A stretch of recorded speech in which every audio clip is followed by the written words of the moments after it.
En lep pozdrav vsem skupaj. Moje ime je Rok, sem član ekokolektiva. Preden preidemo na predavanje, imamo eno kratko javno sporočilo. Doktorski in magistrski študentje, ki želijo akreditacijo, naj se zglasijo pri infotočki za podpis, da jim lahko pošljemo podrobnosti o doktorskem seminarju. Hvala. Torej, danes vam z veseljem predstavljam našega govorca na temo Odrasti, Vincent Liegeyja. Vincent je eden najvidnejših predstavnikov gibanja tako imenovane Odrasti v Franciji. Po poklicu je inženir in interdisciplinarni raziskovalec ter koordinator socialne zadruge Kargonomija, katere delovanje je navdihnil prav koncept Odrasti. Zadruga je center za logistične rešitve in distribucijo lokalno pridelane hrane s transportnimi kolesi v Budimpešti. Vincent je tudi eden glavnih koordinatorjev mednarodne konference o Odrasti v Budimpešti 2016. V slovenščini imamo tudi prevedeno knjigo, katere soavtor je Vincent, z naslovom Projekt Odrasti. To je ta knjiga. In Vincent ima tukaj še par izdaj v različnih jezikih, v francoščini, španščini, madžarščini in pa slovenščini. Je v omejenih količinah, ampak če koga zanima, se lahko zglasi pri njemu. Predajam besedo Vincentu. So thanks a lot, Rock, and thanks for the organizers for inviting me. I'm very glad again to be in Slovenia. It seems that I come almost every year or every 2 years in Ljubljana, and it's always a pleasure to be here. I will make a presentation about degrowth, of course, because I only speak about degrowth. So I will start with a 10-15 minutes introduction with some slides, some graph, because I think it's very interesting and very important to have a visual understanding of where we are right now. After there will be a short videos to calm down and be happy and everything, and after I will make like a half an hour, 40 minutes long presentation, which will be more introduction to degrowth, if it's that okay for you. So we will still have half an hour for a discussion after, and of course I will stay here more time tonight, so we can still have more discussion on what I speak about. In particular, I'm very interested in your critics and what you totally disagree with, to have a sort of fruitful discussion. So I will start with the world map. I think it's very interesting to understand where we are. It's a world map based on ecological footprint. The size of each country is not based on the superficie of the country, what we usually can see, but based on our environmental footprint, which means that, for example, if you look at United States, up here, or Northern America, it's much bigger than the real size because of our environmental footprint, which is about 4, 5, 6, 7 planets, depending on the people there. And we can do that because if you look at the other part of the world, like for example Africa, it's very small because they are producing the resources, what we need to sustain our consumerist, productivist model of society. And I think it's very interesting to keep that in mind, that we can live as we live in north part of the world. We can live as we live in Europe, in North America, and so on, and also the richest people in South, in all around the world, because we are stealing resources, we are exploiting people all around the world. So it's an illusion. When you go to a supermarket and you buy something, it's in exploiting a lot of people and a lot of resources, but you never see the consequences all around the world. The second graph I would like to show, let's start with the one down. It's about world population. And we could do that with energy consumption. We could do that with almost everything. That what we are experiencing in the last 150 years, it's something unique in the history of the civilizations. I started 10,000 years ago. It's when we settled, when we started to deal with agriculture. And for thousands of years, neither energy consumption, metals, materials inputs, population really increased. It started at this time. And it started exponentially 150 years ago with the Industrial Revolution. And up there, it's what you can see, more precisely, from 1820, and in particular from the beginning of the last century, when we started to have an access to fossil energy. And also here I would like to think about order of magnitude. In a few decades, few generations, we are consuming what is accumulation of solar energy on the planet during millions, tens of millions, hundreds of millions of years. So here I really invite you to think about order of magnitude, that what we are experiencing, it's something totally unique and it won't happen anymore. Here it's some more graphs, so I go quickly. That one, it's about the energy mix. So we are mostly depending more than 80% on fossil energy. When we speak about renewable energy or the type of energy, again, it's a big lie. We have a very, very high level of consumerism depending on a lot of energy, which are depending on millions, tens of millions, hundreds of millions of solar energy accumulated on the Earth. And we are consuming that for 150 years. So again, order of magnitude. That one is about what we call peak oil. It's a peak of production of oil. But you can do the same with every resources what we are depending on. I took oil because that's maybe the most important energy, the most important resource what we need, but you can do that with copper. You can do that with almost everything. And sooner or later we reach a level of production, which means that we cannot produce more. We already exploited what is easy to exploit. It doesn't mean that you don't have oil anymore. It doesn't mean that you don't have copper or steel or whatsoever anymore, but it's more and more and more difficult to exploit because it's less concentrated in energy, it's less liquid, it's more difficult to access, and so on. And based on several studies, we went through the conventional oil peak around 2006. So we are already on the decline. We still live in an illusion because we started to exploit other type of oil. But we are reaching the limits. And you can really see it with that graph.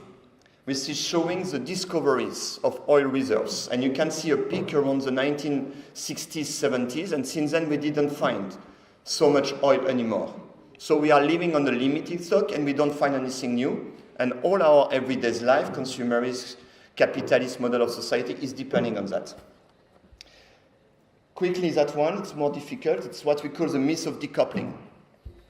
In blue, you have the GDP, and in green, you have the total world's energy consumption.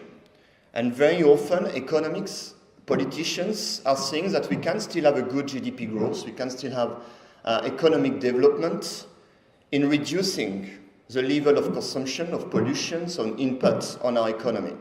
And unfortunately, all the studies, and we start to have quite a long time observing that since that graph started in the late 1950s, or late 1960s, sorry, we can see that you can have some decoupling in a region, in a city, in a particular part of the world and everything, but globally decoupling is not existing. I will maybe come back on that. So the myth that we can still, going on with our model of society, with economic growth, economic development, in reducing the input, the energy we need, the waste, the pollution, it's scientifically a lie. And of course, you can see this type of picture in the middle. Nowadays, it's very trendy. I think Ljubljana was one of that city, was the green stories with the smart technologies. We were in Malmö for the 6th International Degrowth Conference 2 weeks ago. Malmö is very well known, or Sweden is very well known, Scandinavia as a country with a successful green technological transition. How to substitute fossil energy to a type of renewable energy. But it's a big lie again. Behind this nice advertisement that you can see nowadays everywhere, you also have extractivism, you have processes of productions, you have type of factories with people working in it, you have shipping. Yesterday I was watching a report that 90% of the things that we consume in Europe traveled by big boats all around the world, 90% of the things. So again, order of magnitude. And of course, you have this type of things, like McDonald's, who a few years ago changed its color from red to green, because it started to be trendy to be green, or this type of things about electric car, which are very green if you only look in a narrow way, what is an electric car, and you don't look from behind, how to produce an electric car, what kind of material you need, what type of extractivism you have behind, and also how do you produce energy, the electricity you need to feed your electric car. So that's the question, green growth or green washing, and I would also say green social washing, because nowadays we also have a lot of social washing in the advertisement and everything, and I will come back on that. Here I go quickly. It's the planetary boundaries and what we consume in our everyday life. And it's difficult to see, but you can check it on the internet, and you can see that we already overpassed a lot of levels of irreversibility. So we are already living above the capacity to the planet to sustain our model of society, our model of consumption, of production, and so on. Here you have a lot of graph. It's what we call the great acceleration, and I called it the exponential function. We are living under the logic of exponential dynamics for everything, from mass tourism to shipping, from the destruction of ecosystem and biodiversity to consumption of everything, rare earths, a lot of materials which are limited, and so on. And here you have a selection of 4 times 6 graph, but you can make graph like that for everything what we need as an input or as an output of our way of life. You will always find the same type of dynamics. And where to stop, that's the question. So it was a short introduction to, now I will go with the video, and after I make my presentation about what is degrowth and what is degrowth suggesting toward these challenges.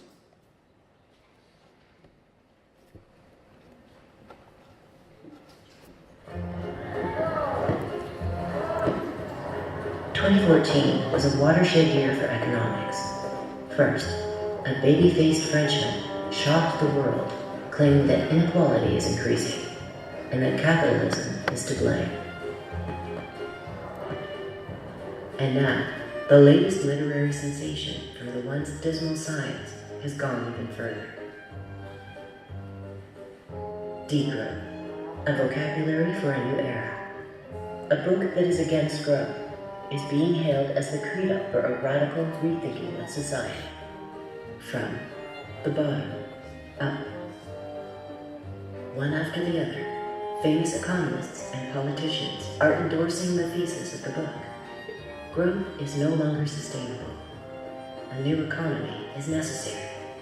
Even politicians from unexpected corners have been quick to jump on the degrowth bandwagon, even those who have passed away. But amidst the enthusiasm, the authors are quick to stress that degrowth is not about declining GDP. It is about building a totally different way of life. Part 1 introduces lines of thought, explaining some of the complex theoretical models.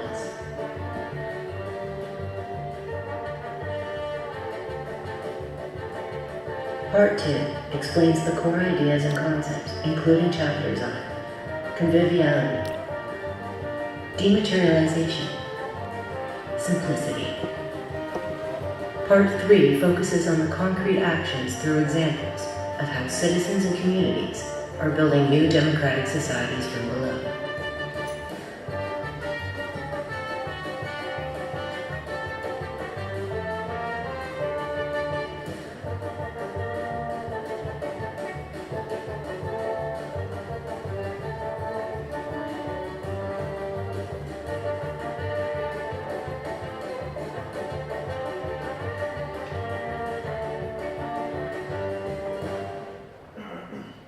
Part 4 brings it all back to international movements and philosophies that are natural allies of degrowth.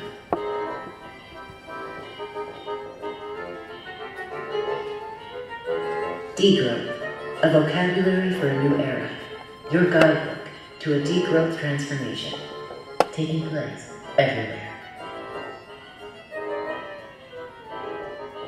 What a good idea! I hadn't thought of it!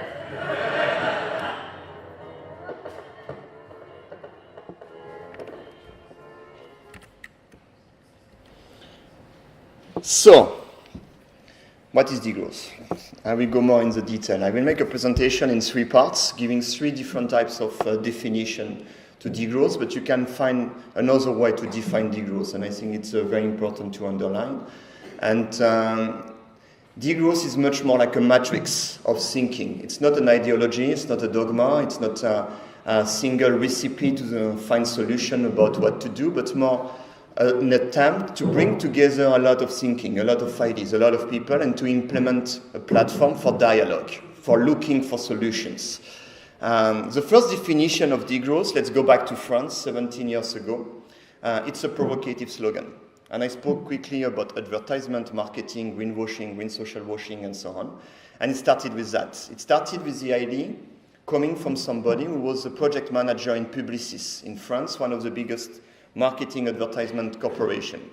And he quit his job because he realized that his job is to use his talent, his creativity, his knowledge about how a human brain is working, how psychologically, socially do we interact with each other, and how to manipulate the human brain, not to do something positive, but to make us desire things what we don't need. That he quit the job and he wanted to denounce this imposture, this danger of advertisement, which are everywhere all around the society.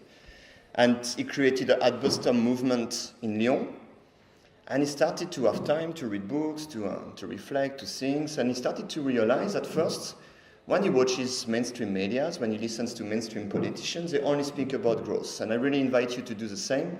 We are 17 years later, and from Orban to Putin, from Trump to Macron, from Merkel to whoever you want to Obama, it's very tough for these people to make two sentences in a row without speaking about growth. And we don't know what kind of growth are they speaking about. Growth for what, for who, how, for what kind of mean, and so on. With what kind of impact. Just growth became, and we write it usually with a big G, like a paradigm, like a religion, like a totem you put everywhere to solve all the problems what we are facing in this model of society. And we realize that degrowth is neither sustainable, it was my short introduction. Infinite growth on a finite planet is not possible. Only an economist or a crazy person can believe in that. But I would say that maybe it's not desirable. Isn't it absurd to construct our life with the logic that always more, always bigger, always stronger, always further makes sense? So this person, Vincent Liegey, that one I speak about, coming from advertisement, said we need a tool to attack the religion of growth. And he created this word in French, décroissance, which is a contrary to croissance, in order to provocate debates. We speak about a bomb word, a semantic tool enabled to attack a lot of implicit beliefs which are not really questioned in our model of society. After we translated the word into languages, and I'm not sure that it makes sense in English, in other languages, it's another debate, because we still have debates around this word in French. Some people are saying that degrowth is not a good, décroissance is not a good tool. It's too much negative, it's too much provocative. You cannot create a very large movement behind this slogan. But I think it's not a problem. First reason is that you have a lot of complementary slogans going along with degrowth, and we don't have any fetishism around these words. I can use time to time other type of word, like next week in Brussels there will be a conference, and we decided to call it post-growth because it was much more inclusive to have debates. And we will also speak about degrowth, and we will also bring on board degrowth, but post-growth was a strategy to open the debate with other type of people. We can speak about conviviality, we can speak about autonomy, we can speak about voluntary simplicity, about transition, about whatsoever. Ecofeminism. There are a lot of slogans which are making sense and which are a lot of things in common with degrowth. The second reason why I like this word, that on the contrary to the other slogan, it's much more difficult to empty degrowth from its content. As I started, we live in a society dominated by communication, marketing, advertisement, and we could see how a lot of positive, nice slogans, concepts have been emptied from their content, have been reappropriated by the system. That's the story of sustainable development, which was problematic from its beginning because it's already an oxymoron.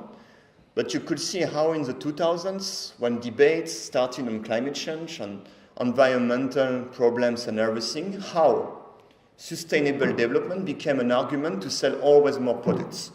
And Vincent Liegey, the guy who invented the word degrowth as a provocative slogan, could observe the same in that period. So he created also his word to tackle sustainable development.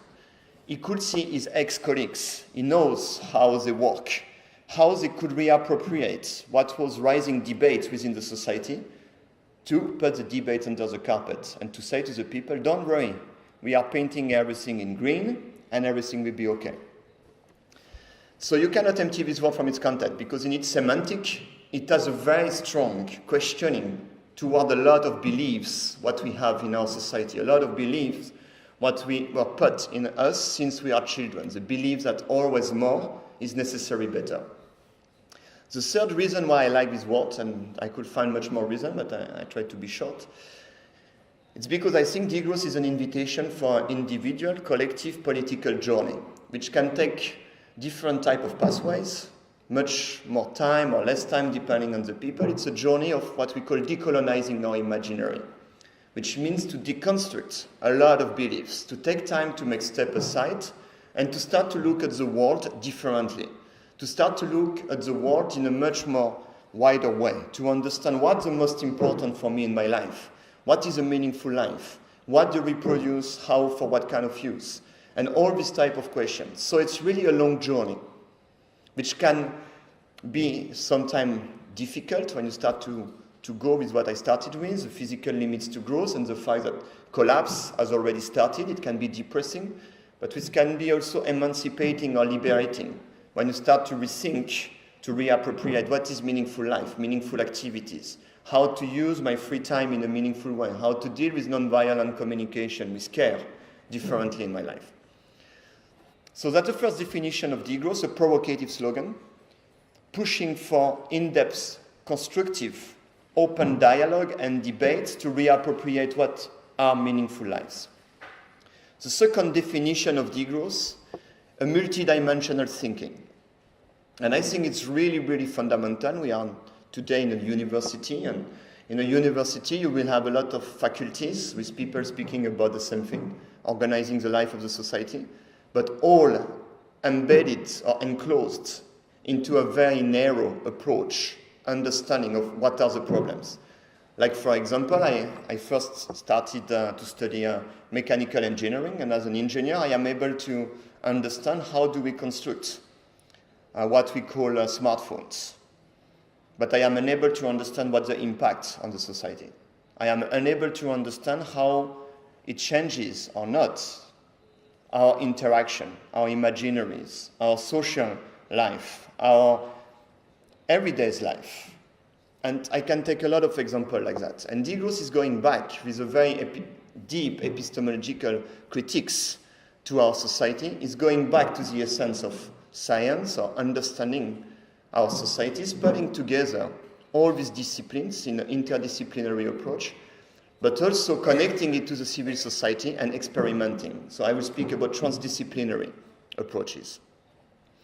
And it's really how to connect the dots. Also here, when you watch mainstream medias, you will switch from one problem to another one. In particular in France, it's fantastic every day to read Le Monde.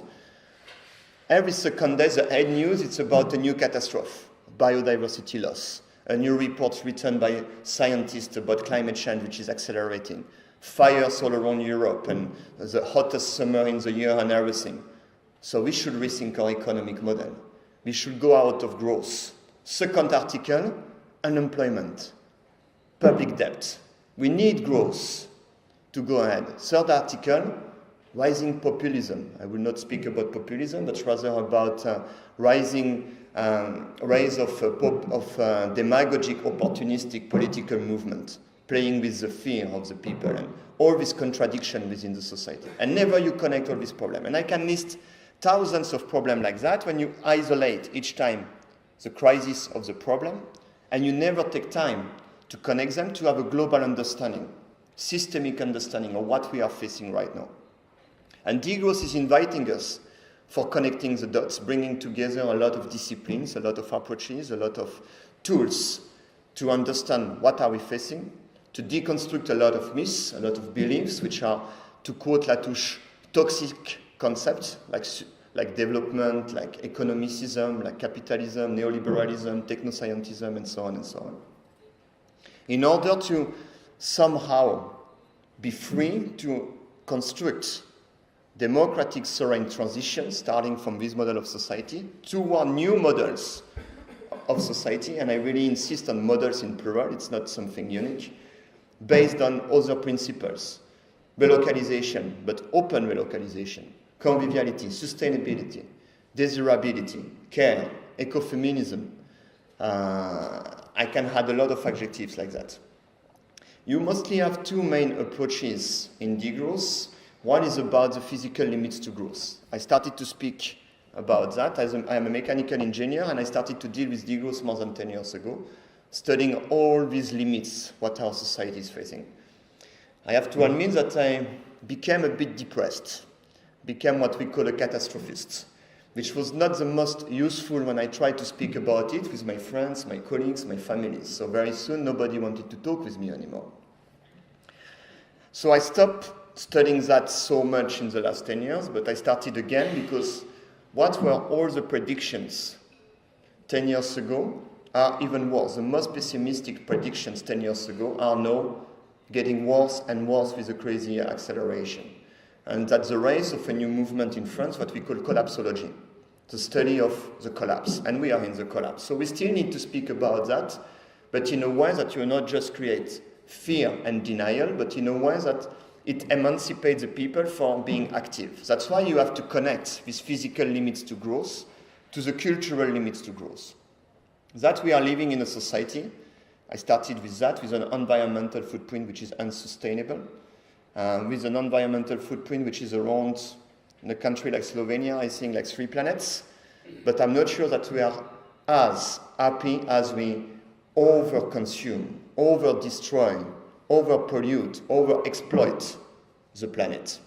So we have to rethink what's meaningful life. And here degrowth is bringing a lot of thinkers and thinkings about that, from critics to development to critics to centrality of work in our society, from re-embedding economy within our systems, our political system, to direct democracy. Let me give you a few examples. I will start with Ivan Illich, who was born in Croatia 1 century ago, not so far from here. Ivan Illich, it's not Ilich Ulyanov Lenin, it's another one, it's a sociologist from here. Ivan Illich was a very interesting thinker who created the concept of conviviality. His book, I really recommend this book to you, Tools for Conviviality. It's a good summary of Ivan Illich's thinking. And you can go after in much deeper book. He wrote about deschooling the society, about another approach toward our medical and health systems, and how do we deal with death and disease and this type of things. In particular, one of the main ideas of Illich, what I like very much, it's this logic of level of counterproductivity.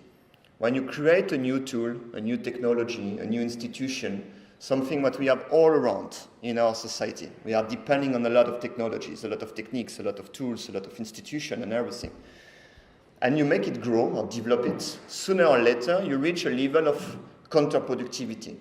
That you created something in order to serve your basic needs, in order to improve your life, in order to improve democracy, comfort, to have peace or whatsoever, and sooner or later you develop it, it starts to be totally counterproductive. And one example I think which is very clear, that's the story with the cars. We started to invent a very, very powerful tool where you can travel, you can meet, you can connect, you can transport a lot of things and so on. But very soon, we were not only using cars, but we created a model of society organized around car, with a type of urbanism and way of life when you need a car for everything. And Ivan Illich made a calculation, which is very provocative, maybe demagogic, but I think which is very interesting. He calculated what the average speed of a car in the United States in the 1970s, if you also calculate how many hours do you need to work to pay your car, to finance the infrastructure you need, to also pay for the side effect of a car with pollution, the disease, accidents, and this type of things. And he found that the average speed of a car is around 5 kilometers per hour, as quick as if you go on foot. And it shows how we are taken in this trap, in this model of society, that you need a car to go to work, and you need a job to finance your car. So we are really like the hamster in the wheel, which is running quicker and quicker and quicker, and doesn't know why it's doing it. which doesn't mean that we should burn all the car, even if I am a bike activist and I think cars are very toxic. We have alternative solutions toward car, but we have to reappropriate the usage of the tools what we are using. We have to reappropriate the usage of the technologies, the techniques, the institution what we have. And degrowth is inviting us to reevaluate what is meaningful, how to have tools for conviviality and not tools for always more productivism, consumerism, barbarity, and so on. Another example I would like to quote, and I could quote like tens of thinkers, of disciplines, of school of thinking from all around the periods and everything, because I think degrowth didn't really invent anything, they just participated in connecting together a lot of thinking which are complementary and which are feeding each other. So a second person I would like to quote is André Gorz. He was also born not so far from here. He was born 1 century ago in Vienna. And he moved to France after. And André Gorz, who was first a Marxist and so on, is a father, I think, of political ecology. And we are in the summer school of political ecology, so I think it's important to quote him here. And in the beginning of the 1970s, he started to connect together social justice and environmental justice. And also in questioning our model of society, which is totally organized around work. So in French, for me, it's much more comfortable to criticize, to have a radical critiques to work, because work is travail in French, which is coming from the Latin word tripalium, which means a tool for torture. So in the 21st so-called civilized society, when you meet somebody in the street in France, you ask, hello, I'm Vincent, nice to meet you, and what is your tool for tortures? That's the type of society what we invented. And also it's very interesting to go back to history of centrality of work. It's something very new, which started with the first industrial revolution. Something which became for us, who were born in this model of society, totally normal, because that's really the first question we ask to somebody. We don't ask, what are your hobbies? Where do you like to travel? What kind of book do you like to read? It's not the first question we ask. It's still, what is your tool of torture? And it became so much a tool for torture that you can see nowadays a lot of converging surveys and studies about how people are suffering in their everyday life while working. So there is still a minority of the people who are enjoying their jobs. I think there are more and more a minority of the people, but there is a very huge rise of people who are suffering when they wake up in the morning, they go to work with a large stress in their stomach. 1/3 of the people in France are declaring that I cannot sleep because of my job. I have stomach ache. I go to work and I'm panicking. Too much stress. The dictatorship of indicators. Too much objectives which are impossible to reach, and so on. We would think that it's people with lower position or lower diploma. But it's even worse with people with high diploma. It's what I experienced myself. I am a very wealthy, lucky person, graduate from an elite school in France, and so on, so I could get very good job. And the higher is your position, there are surveys as well, the more you have to do things which are going against your ethics. Almost half of the people who are bosses in big corporations or institutions in France are declaring that every day I have to take decisions, I have to impose things, I have to do things which is going against my ethic. It's what we call the civilized society or modern society and so on. I spoke about France to speak about a more pragmatic country, because France doesn't have the reputation to be so much hardworking or to be so much rational. We are better in philosophy than pragmatism.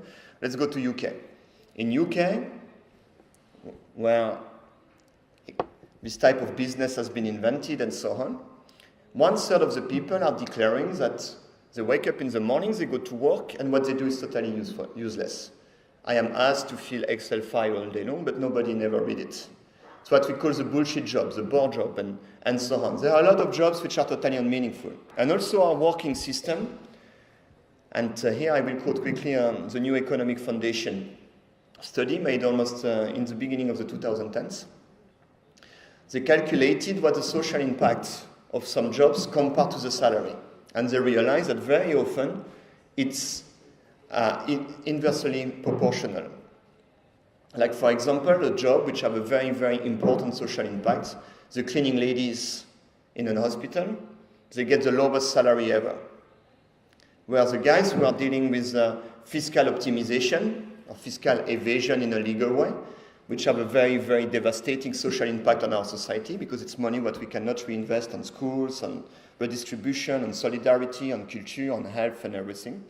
These people are getting the best salary, with also the best social recognition, which is very important for human beings.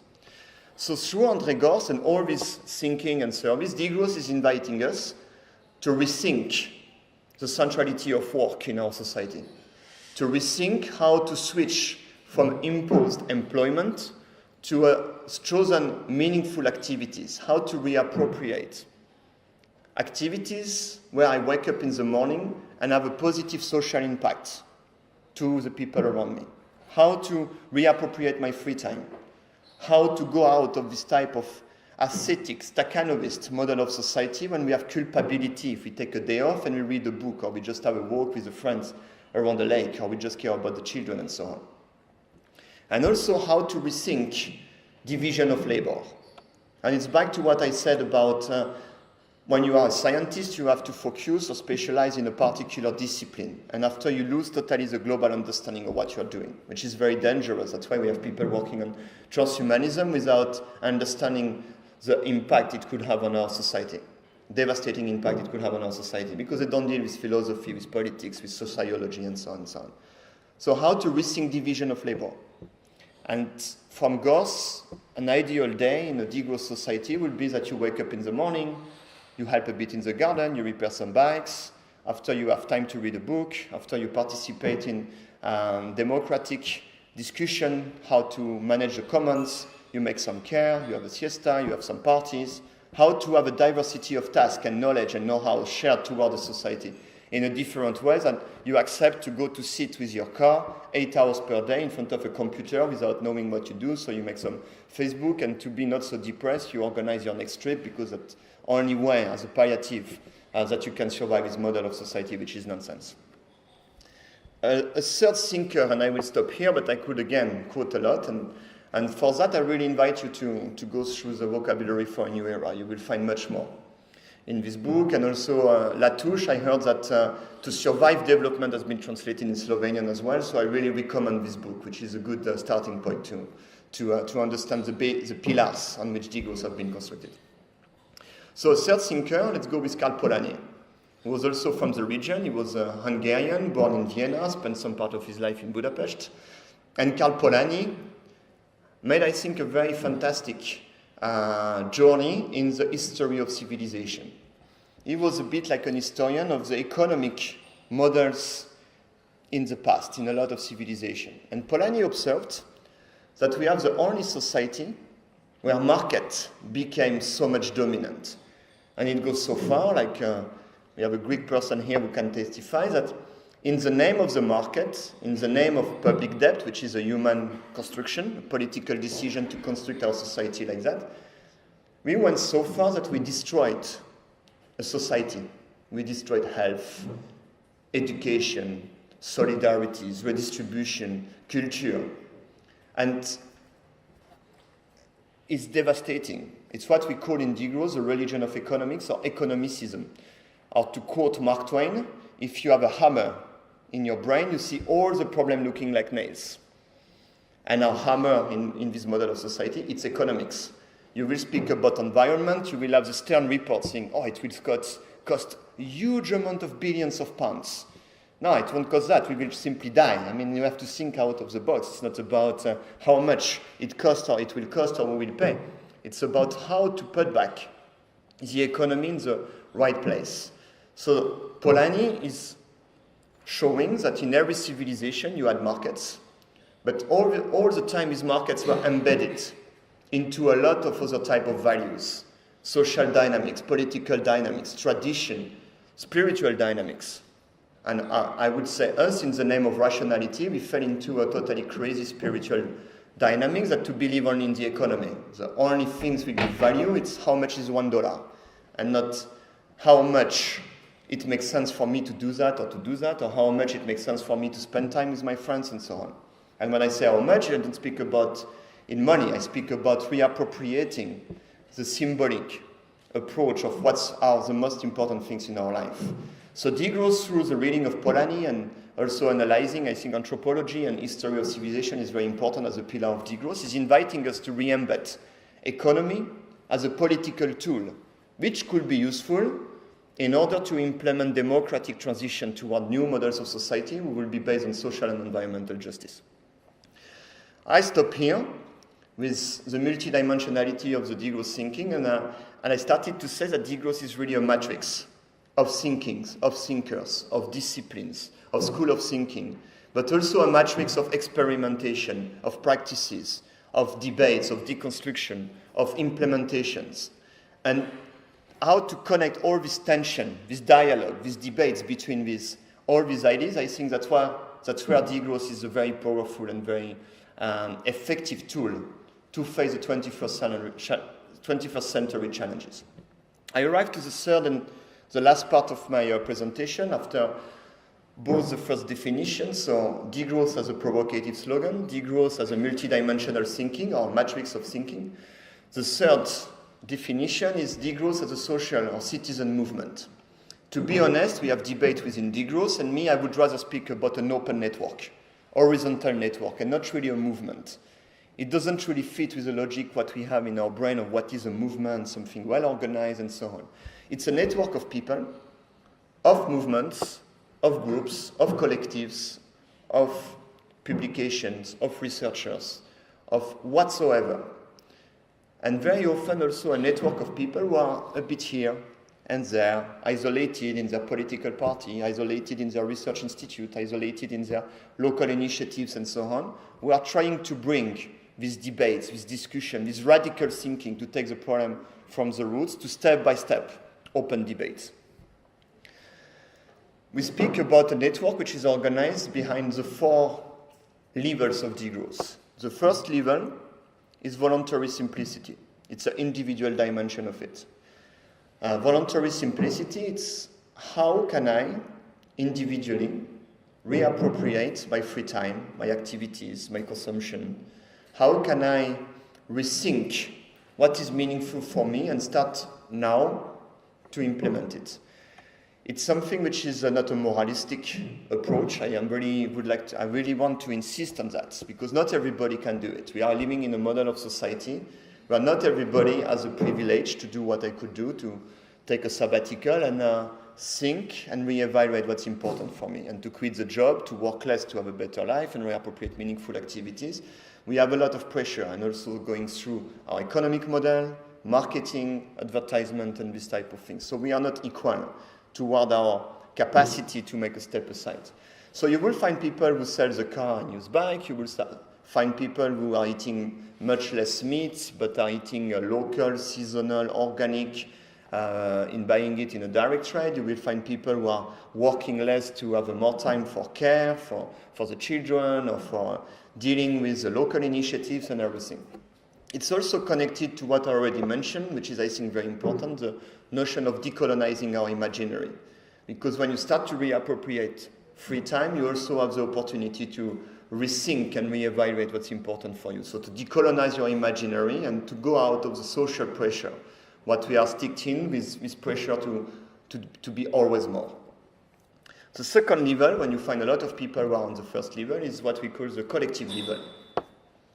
It's all these local initiatives, what you can find emerging and developing, I shouldn't use this word, and extending all around the world with very, very interesting dynamics. Of course, it's still minority movements, but the dynamics are really interesting. And I would say that what is even more interesting is that the power it has for transformation of our society. It shows and participates in decolonizing our imaginary. It shows that alternative ways of life are possible and are already existing on how, more or less outside of the dominant economic system, how you can rethink and experiment other ways to produce, to exchange, and to take decision in a much more fair, sustainable, and democratic way.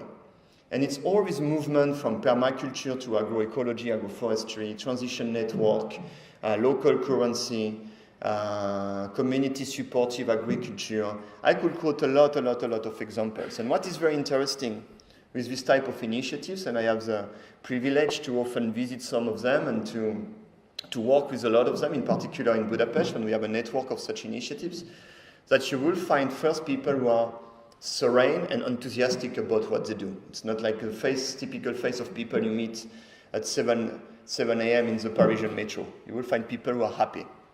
It doesn't mean that these people are not exhausted, because you have to be somehow a bit crazy. It's very challenging to make this step aside and to start to construct a new world on the constructing ruins of this dying world. So you have to be tricky, you have to be smart, how you can find an alternative economic model when you don't die, and also when you can really experiment other ways of living based on other type of values which are not about greed and profit. The second point why it is very interesting, that you can show to the people that it's already existing, it's already working. And also you develop a lot of know-hows, a lot of knowledge, like around the low-tech, new types of technologies which would be much more convivial and democratic, what you can self-implement yourself. New techniques, how to deal with agriculture in a sustainable way, but mostly giving the chance to feed the world. Because the only way to feed the world is not with agribusiness, but it's really in relocalizing and in going with the nature. So new paradigmatic approaches like permaculture, agroforestry, and so on. So you have a very fantastic impact towards that. So both the first level, individual and collective, there are a lot of converging surveys and studies all around the world nowadays. They are very strong, interesting dynamics. More and more people, for example, in our Western societies, and not only in our Western societies, are reusing, are recycling, are exchanging out of the logic of the market. More and more people are thinking about making step aside and quit their job or take a sabbatical to do something else, are going into care, are going into local initiatives. And there are really interesting dynamics which are, I'm afraid, not enough towards the 21st century challenges. So I go to the third level, what I call resistance. We need to resist. We need to have typical type of activism to fight against the oligarchy, to fight against the crazy implementation of imposed and useless infrastructure development projects.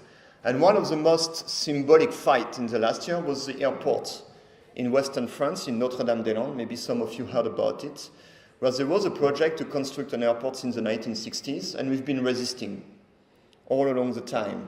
The idea in the beginning was to compete with Heathrow, saying that Heathrow is reaching its limit. We can have an airport not so far from London. We can have an airport in Western France and compete and develop the city and develop new spaces and so on.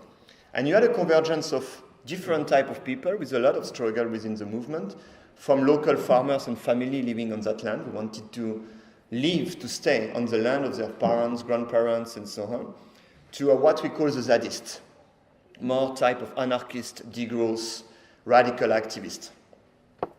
And how we could cooperate, not only to resist against the airport, but I think what was the most important, to impose another debate. The question was not against or in favor of the airport, the question was against or in favor of the airport and its world. What kind of paradigm do you have with the idea to construct an airport or to do something else?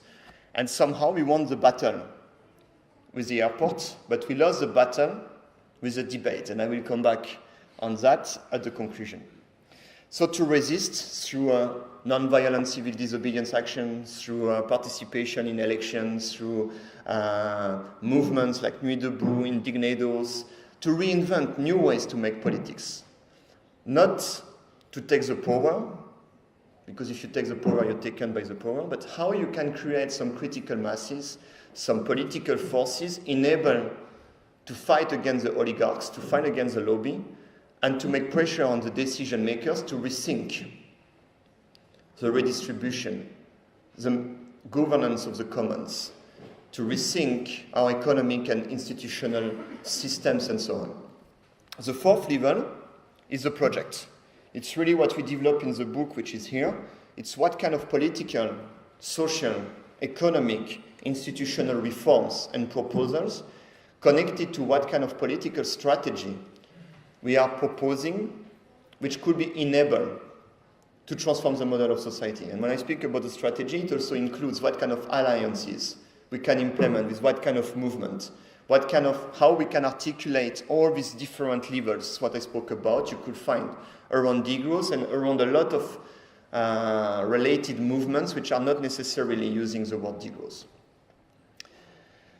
There you will find a lot of proposals from unconditional basic income, unconditional autonomy allowance, which is developed in this book, which is like a basic income, so to give from birth to the death without any need to work what we consider democratically as enough to have a decent life.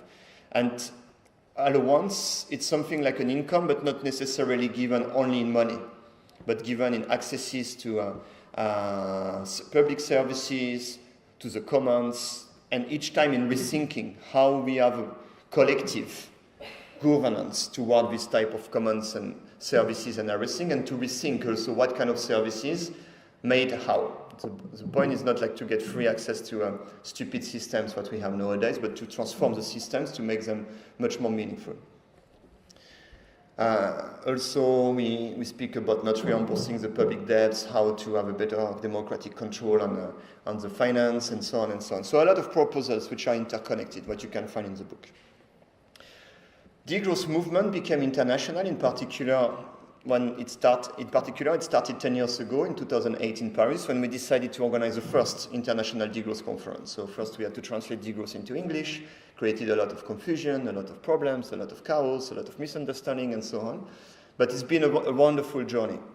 What we can, to simplify, show, speaking about what's happening this year. So we have the 6th International Degrowth Conference 2 weeks ago in Malmö, where hundreds of participants joined in cooperation with activists, with artists, with researchers, with politicians, having struggle, discussion. It's really about how we can offer a platform for dialogue. And again, with a lot of misunderstanding and a lot of problems, but organized in a way that people are willing to challenge themselves and to debate and to deconstruct their own imaginary, to deconstruct all their beliefs and step by step to cooperate on a lot of different types of projects. And moreover, we arrived in a particular country which is very often presented as a model of a green transition, as a model of a fair society, and so on. And it turned out that the situation there is much more complex and is also very radically criticized by Swedish politicians, activists, and academics. So we had a very, very interesting debate and discussion, bringing a lot of misunderstanding again and a lot of differences in the perception what we can have. And now we do the same this week in Mexico City with the logic to implement North-South dialogue and to bring a central pillar, what we had since the beginning in degrowth, critics to development, to re-question development. And one of the key events where degrowth started was in 2002 in UNESCO, a large conference called Deconstruct Development, Reconstruct the World, when you could find people like Latouche and Illich. And we keep on going with that, because we think that we have a lot to learn from what we call Global South. And in Mexico City, we are cooperating a lot with movements fighting for the right of indigenous people, fighting against extractivism. And we can fight against extractivism and defend the right of these people only if we decrease our economic system and consumerism and productivism in the global north. And we have a lot to do together in cooperating. And a third conference, which will be in 2 weeks, in the EU Parliament in Brussels, because we think it's important to occupy the political space. I am particularly very doubtful whether we can do something within this institution, but for the moment, that's the only democratic institution what we have. And of course, we can reappropriate the streets, the main square. We did it with a lot of movement, and we should still keep on doing it, also with civil disobedience and everything. But let's go to the system and speak to the people within the system. Because you will find also people who are totally taken into this mega machine, and they don't know how to handle it anymore. And you will find also people who are family mothers and family fathers, whose children already started to change their view on the world, who are afraid about the future of their children. We are afraid about the future of the planet and our civilization and everything. And how to implement dialogue, and I think that's really one of the key words of degrowth, how to be radical, take the problem from the roots, to bring all this systemic approach in a way that you have a dialogue which is open enough, but not naive enough. And to conclude, I think last week in France we had a very interesting political momentum. Nicolas Hulot, who is a degrowth person, who was the number 3 of Emmanuel Macron government, and we decided, because he's so much desperate with the collapse which has started, he decided to go in this neoliberal government. And when I say neoliberal, it's really like a religious movement. Macron is believing religiously in neoliberalism and in privatizing everything, and that the market will save everything, and also believe a lot in technoscience, believe a lot in technocracy, that the people cannot self-organize themselves and bring solutions. It can only come from top, and it can only come with always more complex technologies and institutions. So Nicolas Hulot, bringing degrowth, got the number 3 position in this government, and for 1 year tried to fight, and reached the conclusion that it's impossible to fight within this system. You can only have some small victory. And you have to implement a very, very deep systemic transformation of our institution and economic models. So to speak clearly, you have to be radical, and you have to go out of neoliberalism. And back to what I started with, we should get rid of the belief of green growth. We should get rid of the beliefs of sustainable development, and assume and accept that all these concepts and the old world is dead, to make a step forward and start to construct a new world based on a lot of new principles. So that's what degrowth is inviting us to do. So thank you very much for your attention.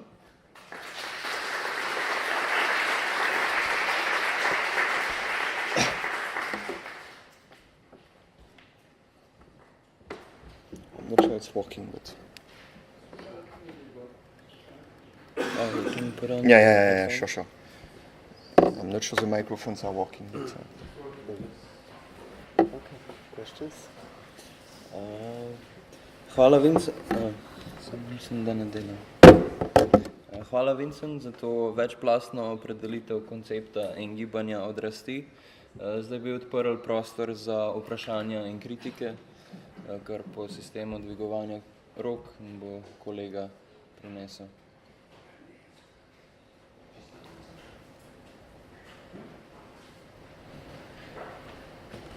We take several questions.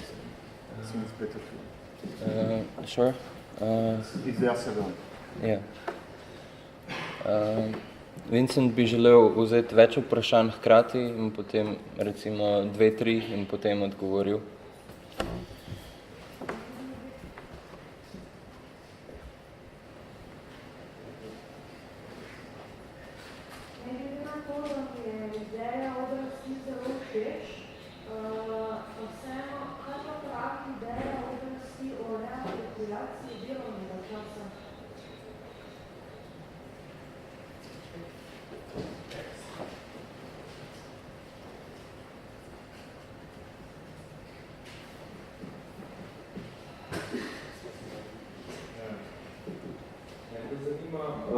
Zakaj nekateri ljudje, ki sicer, bi rekel, če delimo dobro in slabo, razmišljajo nekako v smeri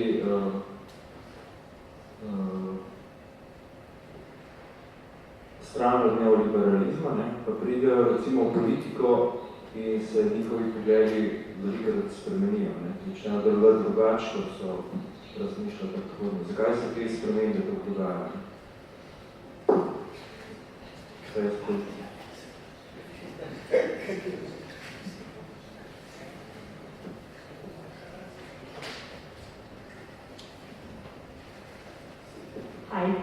I'm a master of banking and finance.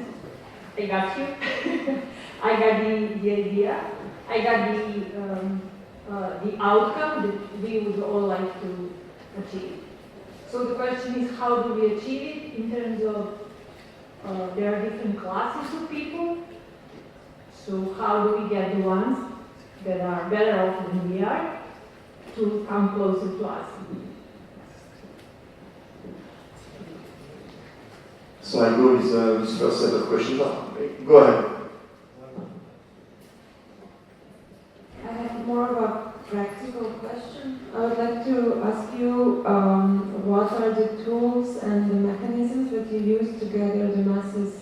If you have any suggestions for the local organizations, how to attract more people, and I don't want to say persuade, but maybe how to open the eyes of the people that are flirting with the idea but are not really convinced. Thank you. So I will start with that, but it's maybe connected to all the questions. Maybe the first one I'm not sure that I understood well, so I will come back to you to ask you to precise after. So how to convince the people? I think you never really convince anybody. You can, in the best case, invite the people to take on board what you consider as meaningful questions. And sometimes it's a bit depressing, because it's very slow, and you know that you want to be quick, in particular if you're an activist in an NGO and so on, you want to see immediate impact on your activism and everything. And what I could observe, and it's something that we reflect on in the last 2 years with the French degrowth movement, that we first had the feeling that we didn't have an impact, because we never grow, and we didn't want to grow. Because 15 or 16 years after it started, we realized that we are more or less still the same, to say the same, and keep repeating the same. To be honest, in the last 10 years, there was no new stories or new ideas or proposals, strategies within the degrowth movement. But step by step, we started to look at the impact in a different way, in a much more qualitative way. And we realized that we had an enormous impact in making the lines of debates, of discussion, of understanding the problem, move a lot. And me, I speak about the silent transformation of the society. And I would say nowadays it's what we have to do, and we can see time to time some accelerating points. Like, for example, the resignation of Nicolas Hulot last week had an incredible impact on the debate, the discussion, and so on. And it turned out there was suddenly a survey after his resignation, showing that 75% of the French people think that we should put in the center of politics the environmental challenges. And we couldn't see it happening gradually. It was happening gradually, but you cannot really measure its impact, and you have to assume that sometimes you spread an idea in the society and it can emerge only 5 years later, but there is a particular situation, but there is a shock, but somebody who can hear about degrowth 10 years ago, and suddenly his daughter gets sick, and what he heard 10 years before will go out, and he will quit his job and change his life. So it's what we have to deal with, and to be patient, to be humble, and to hope that if you bring a dynamic of dialogue, if you bring on the table the right question and try to empower the people to get this question on board and emancipate from this question, you will have a political impact. And I think nowadays there is a very large cultural political victory of these ideas, what I put on the table. They are really, really interesting dynamics, like the way I present degrowth, or where I am invited nowadays, to have been impossible 10 years ago. And people are expecting new narrative. But we reach a level where we don't know, within this model of society, within neoliberalism, within this institution, political institution, which are inherited from another world, we don't know how to deal with that. And also one of the key challenges, it's about the medias. We don't have types of medias to spread around something complex. And I even don't speak about Twitter. All the politics and the political debates nowadays are around a few words. And if you want a tweet to be successful, it has to be provocative and even demagogic. Only the demagogic one are provocating likes. And also it's connected to our model of society, and there I will go to the question of neoliberalism and bank and so on, where we never have time to slow down and to reflect. Like somebody, I experienced it with a lot of friends who are degrowth persons and who finally got the position as an MP or even minister. We had 2 degrowth ministers in France, one 10 years ago and one 15 years ago and one now. MEPs, people also getting position in the head of the big NGOs. For example, I'm working a lot with Greenpeace. And the people at the head of Greenpeace, their first objective, even if they are degrowth, is to make an economic system survive. So to get money, to pay the salaries, to justify the money, and after they can make campaign. And we are taken into this trap. The same for a bank. This presentation I made first, I made it a few months ago for 2 banks, Cooperative Bank in Hungary and one of the worst banks in the world, Société Générale in Paris. And I made it for the 40 leaders of Société Générale in Paris. And I had exactly the same discussion than here, because I was mostly speaking to the family fathers and mothers, to the citizens. And their first question said, but what can I do as a bankster toward degrowth? And I was unable to answer, so I made a joke. I said, you can commit suicide, you can resign, you can go on sabbatical and everything, but it's not enough politically. So how to deal with that? And the guys, and maybe it's connected to your question as well. One time I spoke with a member of the board of one of the biggest French corporations, in particular dealing a lot with extractivism in Africa and so on. And the guy was director of sustainable development of this corporation. And he came to me at the end of the discussion and he told me, as a family father and citizen, I totally agree with you. I already started with my children to make permaculture, and we make only ecotourism by buying in the surrounding, we don't eat meat anymore, and think we should change the institution. But tomorrow I go back to work, and still there will be the possibility to make $1 profit, whatever the consequences on people and environment. I can tell you, I will do it because of the DNA of this corporation. So how to deconstruct this corporation? How to create political forces to somehow, without cutting heads, which is a French tradition and never solve any problem, how we can dismantle it. Also, how do we deal with the logic that, and then we go into a complexity. I had a talk with politicians managing Paris, 10 million people, no food production. One big hub in the south of Paris called Rungis, where every day boats, trains, airplanes, trucks are arriving and bringing the food for 10 million people. It's a very, very complex chain after the redistribution to the supermarket, the restaurants, whatsoever.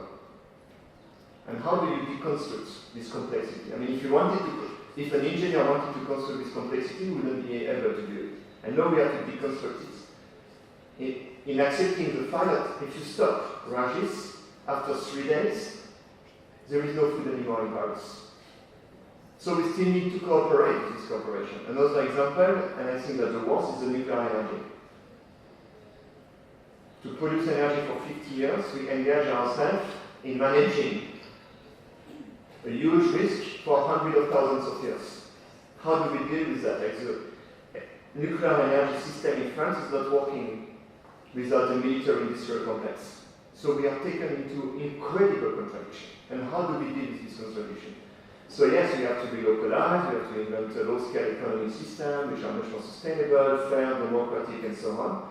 But it won't be enough. We also have to think that we are totally taken into a mega machine, but we lost the control on and how to deal with that. And it's what we try to do next week in EU Parliament, where now we have 650 people registered, and I checked the list of the people registered, and the large majority are people working within this institution, mostly young people working for the Commission. And we realize that what they do in their everyday life is totally counterproductive, destructive for the society. But they don't know what else they could do. And they still need a job to survive and everything. So here we have to implement dialogue, we have to be creative. Unconditional basic income could be an answer. For the bankster, I also propose to implement maximum income within the bank. I suggest a rate from 1 to 4 from the minimum and the maximum. So usually they're totally shocked. But after half an hour discussion, they accept from 1 to 20, which is already a big improvement, and go ahead with the side of things. And could you please reformulate your question about working time, because I'm not sure I understood it well. Čisto praktično vprašanje je, večina ljudi pač dela, ne? Izhajam iz tega, da je delo neka še vseeno najbolj, mislim, kljub temu, da se jaz s tem ne strinjam, je delo srednja kategorija našega življenja, oziroma pač ne vem, kako je v Franciji, ampak recimo mnogi ljudje, ki v Sloveniji ne dobijo dela, so praktično nihče. In kljub temu, da recimo v Franciji imate skrajšan, mislim, nimate 40-urnega delovnika, tu v Sloveniji recimo še zmeraj je, imate 35, če se ne motim, ljudje, kljub temu, da so zaposleni recimo za 35 ur ali pa 40, delajo vedno več. In ta narativ odrasti, ki govori, govorili ste predvsem o prostem času, recimo, biti aktivni državljani, mislim, da to vsi smo, ki smo tukaj, recimo, ampak moje vprašanje je, kako pa reapropriirati tisti čas, ki ga namenjamo delu, ker večina ljudi, recimo, ki se ni pripravljena v svojem prostem času, pa se ne more, ker dela 12 ur na dan,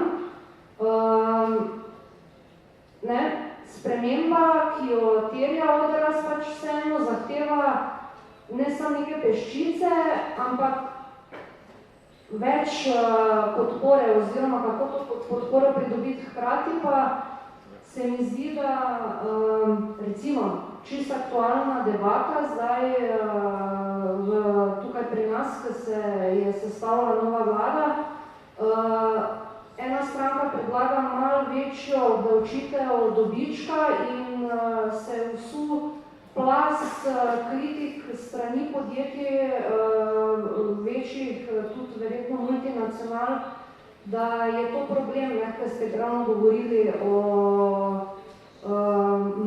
maksimalnem dohodku. Skratka, pač hkrati, ko da obstajata neka dva paralelna svetova, ki pa se ne srečata, pač jaz ne vidim in se strinjam z vami, pač več prostega časa bi ljudem omogočilo, da se recimo bolj udejstvujejo v skupnosti, sodelujejo pri reševanju problemov, ampak jaz verjamem tistim ljudem, ki 12 ur so v službi, da pač, ne vem, imajo doma otroke, ne morejo posvetiti časa temu. Poleg tega, da je pritisk na mesta nevedno večji, urbano vrtnarjenje po mojem ni najbolj praktičen odgovor, ker poznam redke, ki živijo v mestu, da razen če najemajo, moja soseda najema vrt, sicer pač nimajo ljudje na balkonosti in ne moremo pridelati hrane, da bi družino lahko preživljali, recimo. Thanks a lot, thank you. Start with a joke. There was a French comedian years ago, he said that why I'm speaking about unemployment, because there are people who don't want to work and have a job, and people who want to work and don't have a job, so it should be easy to solve it. But of course it's more complex than that. So first proposal, it's something what we did in France 15 years ago, with a very contradictory impact. It's to work less and to give a chance for everybody to have a job. And that's right, that's one of the main things that people are suffering a lot in our society, so when you don't have a job. It's humiliating, you don't have money, and you're falling down.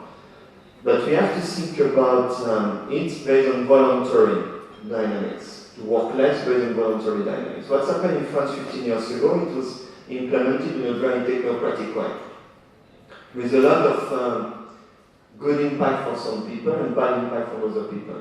And that's why that few years after this implementation, Nicolas Sarkozy won the presidential election with the slogan, work more to earn more money. So it was a political disaster. And why was it a disaster? Because on one hand, you explain to the people that you will work less and you will be happier. You will have more free time and everything. But on the other hand, people work less, start to watch TV, and they are explained on TV that to be happy, you have to consume more. So you have to work more and to earn more money. So here we have a bit type of cognitive dissonance. And for example, and in France, with that 35 hour per week implementation, it had a very good impact on the people with a good capital, cultural capital. Because it's something what they were looking for, moreover their type of salaries, that to cut down a part of the salary didn't have a big impact on them, and they knew what to do during their free time. And for another part of the society, it had a very negative impact. It was humiliating. And moreover, it was used by the companies to ask the people to do in 35 hours what they used to do in 39.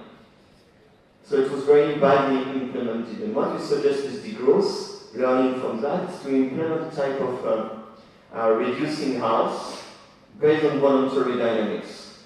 Like, for example, I am a mechanical engineer. I'm working for a corporation in Paris, and it was happened to me one decade ago, and I wanted to work less to spend more time dealing with egos. And I wanted to speak with my boss, and I said, okay, I would like to speak 25 hours per week. I got a very clear answer. I said, no, even you resign, or you still work 50 per hour per week. Because the 35 is also a lie. Nobody's working 35, everybody's working more. And we could implement a type of law giving the right to everybody to work less. And parallelly to implement type of platforms, like we have for sharing economy, where we can share the work hours. Like if I went to my boss, I say, okay, here is my colleague, he has the same experience as me, the same manner hours and everything, and we would like to share the project with you. So I want to be employed 20 hours per week, or to work for 6 months and after do something else for 6 months, and the rest of the time it will be done by somebody else. So we can be creative and to do things like that. Also, I think sabbatical with financial protection are very powerful. And most of my friends who could have the opportunity to make a sabbatical, very often they never go back to work, to what they were doing before. They start to do something else.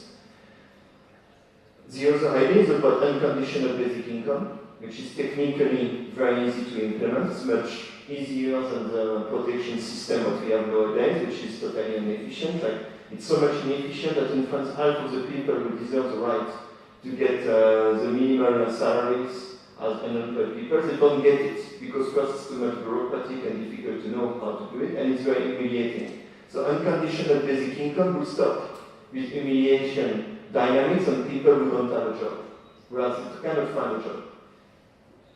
Economically, we know how to finance it. It only requires a strong social movement and political will. But it has to be implemented, connected to a lot of things. First, I think it's fundamental, also back to what I spoke about with the reform of the 34 hours per week in France, a big control of advertisement. Because if you say to the people that, you will stop working, and you will get your money without working, and in the meantime you still have advertisements saying, but you can make a new law to consume more and buy a new car, a new TV screen and everything, it will be used by the system to create artificial growth. What's happened, for example, with the subprime in the last decade, it created artificial growth, making the people making loans very easily, and it created a new bubble. And the main goal is not to give money to the people to consume more, but give money to the people to reappropriate meaningful life. And there, we have to experiment. What is interesting that most or all the experimentation of basic income didn't fall into this trap, but very, very interesting impact. In particular, when you give basic income to the women, they can reappropriate their dependency toward the market system, they can reappropriate the dependency on the men and everything, and be more autonomous to deal with a lot of things. And for the men, it's what I do myself, you have much more time to deal with care. You're not anymore the macho who needs to work 50 hours per week and bring the money for the family and everything. So it has a lot of very interesting impact, and I would suggest, and in fact what's already happening all around Europe nowadays and also around the world, to have more experimentations.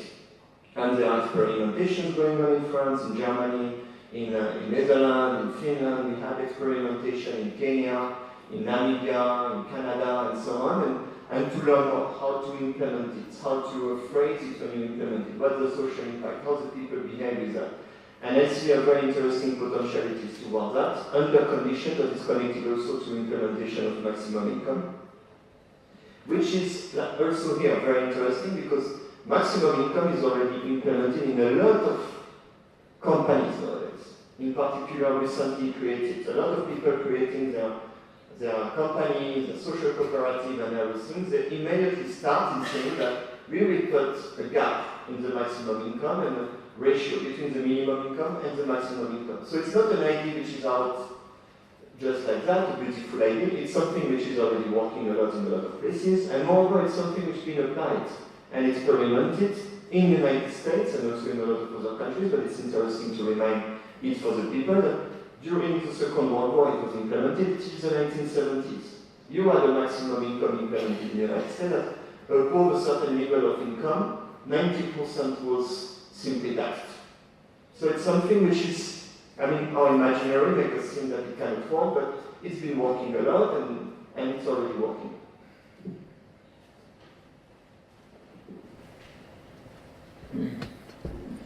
Hvala. Mislim, da imamo čas še samo za eno vprašanje. Izidor? We have like 5 minutes. I will take all the question and answer only one sentence. Yeah. Thank you very much, Vincent, for your stimulating talk and also for your the enthusiasm of the degrowth movement. I fully agree on this, but maybe thank you even more for providing us the talk about the contradictions we are involved in this movement. I think it's very important that we are engaged in a lot of struggles without knowing the best answer for the struggles. For example, with the basic income and so on. It's very much about how this can be implemented, means how we can develop some institutions that can help us in a way that it really helps us for changing the whole system. But I think it's very important to face on these contradictions in a very, in a way that we can learn from our experiences, but also from past experiences. For example, if you look back in the history of social movements, you can see that in Germany, for example, the success of social movements contributed to a change of the party system. In 1983, no party in the system was able to question nuclear power. But then the Green Party was successful as something as an outcome of this, and it makes a change in the whole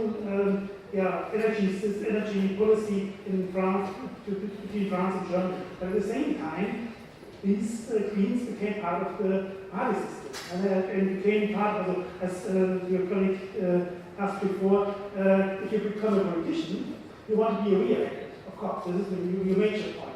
And this you can see also in the Green Party in Germany. You can see the contradictions of institutions going through the people involved in this. And I really emphasize that it's important to go to the Brussels Parliament, because I know a lot of people in the administration in Brussels highly engaged and very open for this question. And I think it's very good to find alliances in these institutions, but at the same time to be skeptical about institutions itself. I think this kind of contradictions we have to think about and maybe develop solutions, but there's not one solutions, but in learning process that can develop some solutions. Mogoče še tukaj ima vprašanje. Let's take all the question. I want as well will give a general comment. It's more important to give the question. No, mislim, par področja, ampak prvo, predvsem glede teorije države, mislim, da je tiste, kar Polajnija, Uloja, pa tako naprej omenjam, da me zanima sploh, kakva je teorija države. Degrowth gibanja, potem v bistvu, kaj naj bi se sploh z državo zgodil, če bo degrowth gibanje močno, kaj bo odmrla. Potem malo se mi zdi, da je v degrowth gibanju dostkrat pogled na državo negativen, kot neko birokratsko, hierarhično, nedemokratično institucijo, ampak če prijemo energy vendor v Nemčiji, da bi bil dober spoj države in nekih demokratičnih gibanj, ali pa če prijemo recimo New Deal, če pogledamo recimo New Deal iz 30-ih let, vidimo, da so recimo energetske kooperative na podeželju v ZDA vzpostavljene. Torej, top-down, ampak so bile demokratične. Potem pa še, če bomo recimo izvajali degrowth politike, že kakor je Jerneja Sajnjeno omenila že v Sloveniji, zgolj majhen davek naj bi se zvečal, pa je skoraj da ne šel kapital na štrajk. Torej, če bo šel kapital na štrajk, ali se ga bo ekspropriiralo, ali kaj naj bi se zgodilo s kapitalom, pa če bo čas, še eno vprašanje, govorili ste o tehnologiji, o tem, da je treba apropriirati tehnologijo, ko je redefinirati, recimo pri primeru avtomobila, pa zdaj na levici v Ameriki poteka zanimiva debata o air conditioning, torej o klimatiziranih napravah, ker bomo na eni strani na levi sceni. Na eni strani imamo levičarje, ki se v bistvu zgražajo nad ljudmi, ki uporabljajo klimatizirane naprave, zato ker toliko energije trošijo, pa še bolj okrevajo zračje. Na drugi strani pa progresivne levičarji, ki govorijo, da je človekova pravica, podnebne spremembe so vedno in topleje, moramo zagotoviti vsem air conditioning. Tako da me zanima, kakšen bi bil pogled degrowth, oziroma ali bi lahko klimatizirana naprava postala ta kako se temu reče, brezpogojni avtonomni dodatek. Torej, ali bi degrowth zagovarjal air conditioning v času podnebnih sprememb kot brezpogojni avtonomni dodatek.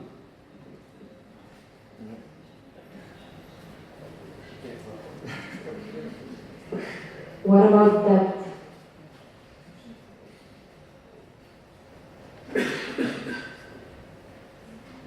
Last one. I'm sure already spoken here.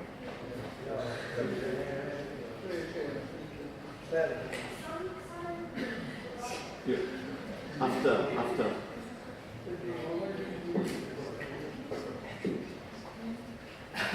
Sem pa dve vprašanje.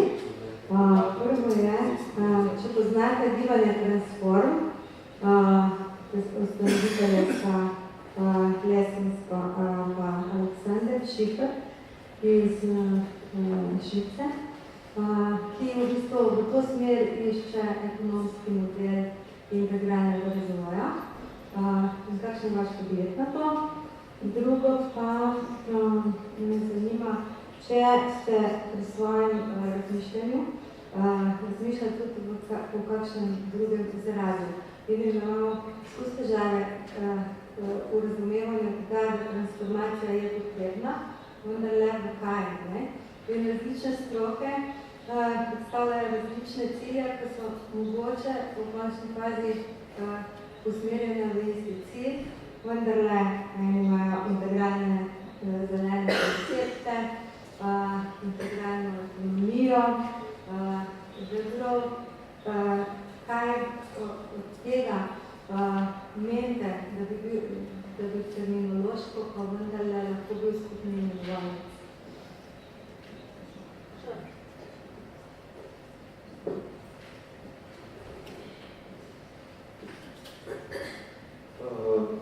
I will just wait for a microphone for a second. It's a lot of information. Globalno gledano, neenakost med revnimi in bogatimi se je po krizi 2008 še bolj povečala.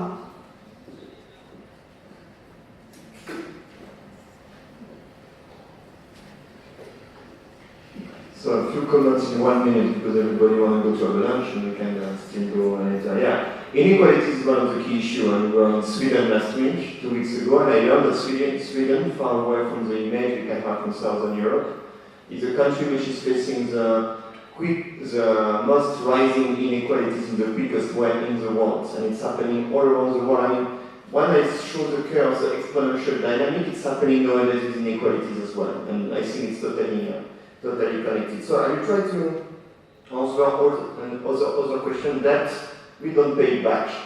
That is an invention, it's a big line, we should go to study what is money creation, where the data coming from, and we will see that it's totally imposture, in the name of which inequalities could rise, and in particular in the third world countries, you could make land grabbing, make a post-colonial system, and so on and so on and so on. And here, we should go back to the speech of Thomas Sankara in the middle of the 1980s, when he asked the African countries not to pay back the debt, and of course he was killed 6 months or 1 year later with the participation of Mitterrand's administration in France. So it's very important to open the debate of what is the public debt and money creation is. I don't know the Swiss transform movement, but I will check it. And about all the other questions on air conditioning, I will say yes. It could be a part of unconditional autonomy allowance. If the people who, through deliberation, what we did this morning in an exercise about fishing, go through and see the environmental impacts and are ready, and social impacts, and are ready to implement it and to pay for this environmental social impact. And when I say pay, it's not in money. I mean, to assume, to accept that, yeah, we are destroying our environment around and we do it. But you can also make a step aside, and I think that's where deliberation could work. I've been living in the United States, you need air conditioning everywhere because all the buildings are designed in a way that you need air conditioning. And if you go to regions which are much more hot, I was in Odrast, for example, and in deserts, people they don't need air conditioning, and we were working with permaculture in Odrast, in the middle of the desert. And when we have the break and the lunch, we run in a type of house, and you don't have air conditioning, and it's much cooler than air-conditioned houses I had in New Orleans when I was studying there. So it's also how to use our knowledge in a meaningful way, and not always look for palliative for our stupidity. The general answer about the state, about your question with the contradictions, and comments that we often have around ego. So me, I am particularly an anarchist. And somehow I make politics, and I even participate in elections, and I organize these events in the EU Parliament, and so on. And that's where we deal with the question of transition. So transition is, again, how to be radical, take the problem from the roots, and try to understand what are the main problems and where do we want to go, without being an extremist. To accept that I didn't decide to grow up in this society, I would have been happier to grow up in an anarchist society and a degrowth society, but I grew up in this society, and still, even if I am intellectually more an anarchist, I am still a white man, patriarchal, was educated like that. You still have sometimes this type of thinking about verticality and domination and institutionalized things and so on. So I try to deal also with my contradictions, so I accept that we start from here. And how from here we can implement a type of dialogue which would be fruitful toward the construction of the things which are toxic for our well-being, for our democracies, for the society we want to live in, to transform or reform type of institution which are now ineffective and which could be useful. A good example, I think United Nations could be a very interesting peace institution, but you have to reform it. Now you have 5 countries who have a certain power on it. We should cut the particular position of these 5 countries in the United Nations and to rethink more democratic processes in the United Nations. So it could be a useful tool for certain type of decision. Where, for example, to have the Commission and the EU Parliament to decide if in this park next to the building you make a community garden or a playground for children or whatsoever, you don't need technocrats in Brussels to tell you or to give you information what you can do and do and everything. So it's really the question of subsidiarity. Take the decision on the lowest level where it makes sense to take the decision with the people who will pay for the impact of your decision. And the question of transition, and we speak about open relocalization, that we should relocalize in an open way. So we should relocalize our productions, we should relocalize our actions, we should relocalize our democratic institutions, our processes and so on. We should relocalize in a way so that we have much more solidarity and conviviality. And relocalize, it also means that we appropriate the understanding of the impact of what we do in every day. Like we are living in this illusion of freedom to consume. You go to the supermarket, you buy something, and you do it because you never face the environmental human consequences of that. If it's relocalized, it will be directly impacted, so you won't do it anymore. And also, open relocalization, that you need solidarity, you need dialogue, you need platform to meet and connect, to learn from each other. I really believe in open borders and multiculturalism, because I think that's where we can have fantastic growth in learning languages. In Europe, you should be able all to speak at least 4, 5, 6 languages, and not only English. I shouldn't be talking to you in English, but in Slovenian or maybe in Hungarian, because we are happy to learn the most difficult language in the region and so on. So we have a lot of space for enjoyment of life. And open, because also we need type of institution. Like in the Danube in Budapest, we decide to make a dam on the Danube. It will have an impact in a lot of other countries and territories behind. So you need type of institution, and we can meet with the people and representatives of the people to take the decision, because it could be harmful for them and their voice on what you're doing and everything. So it's how to find the right balance with the institutions, which are, it's really like, we need institutions which are tools for conviviality. You use the tool only when it makes sense to use it for a certain type of things. And I would say the same with economic tools like maximum income and commission and autonomy allowance. It's not the goal in itself. It's like it could be meaningful tools for certain objectives. I stop here. So thank you very much and have a good day.